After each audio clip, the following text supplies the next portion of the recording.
There are a couple different versions of back extension exercises you can perform on the Revolution.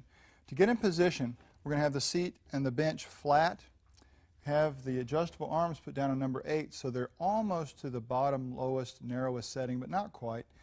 Amy's got her feet up on that foot plate down there that's really helpful to keep her from sliding forward as she's pulling backwards against the resistance, and she's got the forearms and hands through the handle itself, so the grip part of the handle is up at her elbow.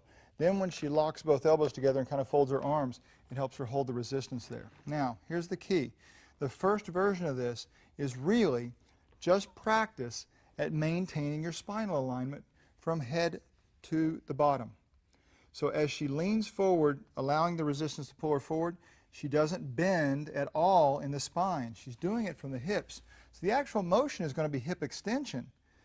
But the trick is really maintaining a certain spinal position in the process. That's the whole thing. And you may find that with your legs up, it's even tougher for you to do that. So show them one just with their legs down flat on the floor there.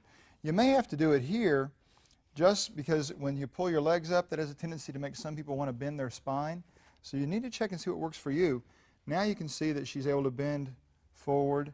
And if you feel like you're going to slide way forward, you might scoot back on the bench so you can put your heels against the foot plate, the edge of the foot plate. There are little ways you can remedy some of those things. But now, the next one is what I'm going to call a more advanced version, where you're actually controlling motion. So now the hip's not going to move, and you will see her slowly start to bend from the top, curl from the bottom, and let herself go forward a little bit. And now she's going to slowly straighten all of those things against the resistance. So the resistance is pulling her forward and into a curl, and then she's straightening gently, gently into a bend backwards the other way. Real comfortable backwards. The speed needs to be really slow so you can feel what's happening. And if there's anything you don't like, you need to stop. Of course, that's true of all these exercises. But the motion is incredibly controlled here. So there are two great versions, but as with everything we do with the spine, and every exercise, of course, you want to be incredibly controlled and incredibly careful, paying great attention to what's happening with the range of motion.